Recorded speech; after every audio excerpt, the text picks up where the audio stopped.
Hello, I'm Dr. Sonia Davison. I'm an endocrinologist and women's health expert. I'm delighted to be with you as part of the endota wellbeing conversation. I've worked in women's health since 2001. It's been an absolute pleasure to work with women.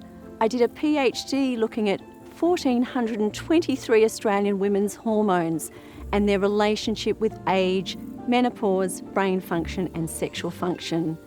It's an absolute pleasure to look at women's hormones, to care for their health and help them age gracefully and naturally and safely.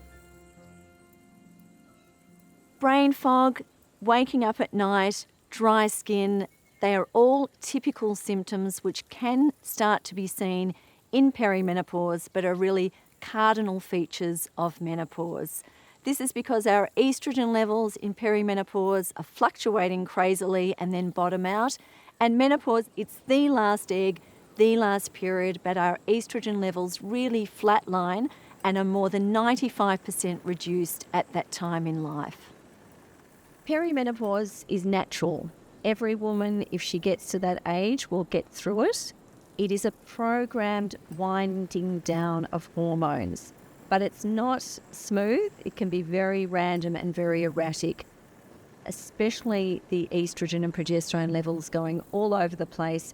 It's sort of like a reverse puberty. So if women remember how challenging puberty was, it's puberty in reverse.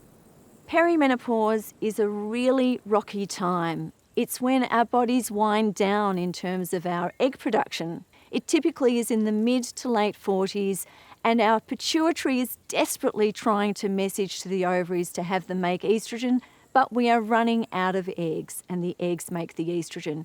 Perimenopause can be very messy because sometimes we will have no estrogen and feel that we've got menopausal symptoms. Sometimes we can have terribly high estrogen levels and have breast tenderness, bloating. We can have terrible bleeding, mood problems. We can be very cranky. We can have sleep disruption.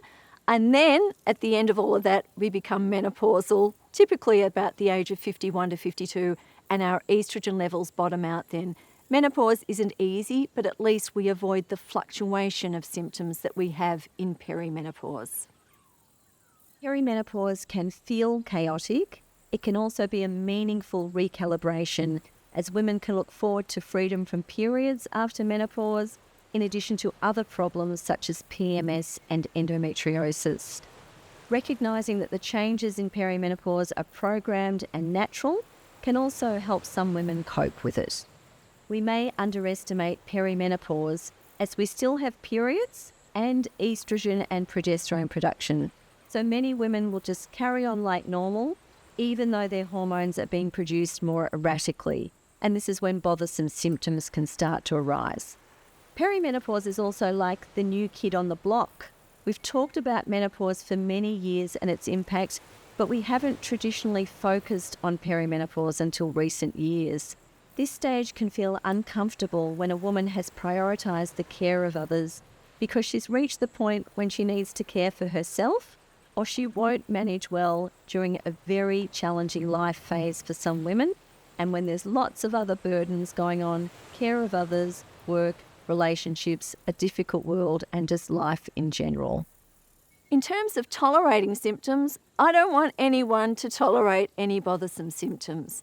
I don't like women suffering through terrible breast tenderness, bloating, terrible bleeding, flooding, awful periods, and awful mood disturbance, sleep disruption, drenching sweats, flushes, urinary symptoms, vaginal symptoms.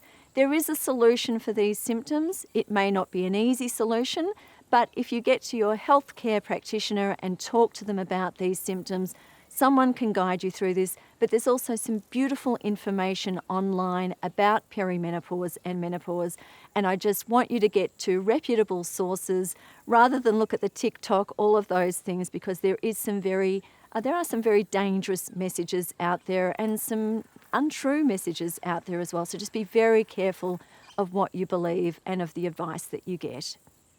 In terms of women asking their doctors or health practitioners for advice, just ask, what is normal? These are my symptoms. What am I going through? What would I expect? What are the treatments? What's the evidence behind them? What are the side effects of potential treatments?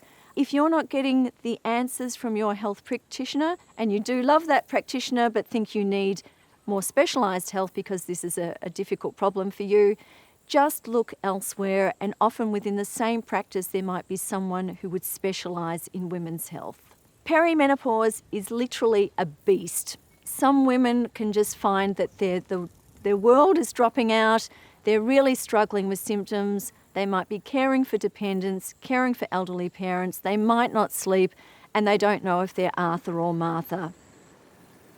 Women can work with this phase by understanding it, seeking education, advice and support, and letting their partners or families know that they're having normal hormonal challenges that may be giving them quite bothersome symptoms, and that they might be a little bit challenged by the changes in their body that are natural. Understanding how the body works helps us care for it more intentionally. To learn more from the Endota Wellbeing conversation and explore simple ways to support your health and longevity, visit endota.com.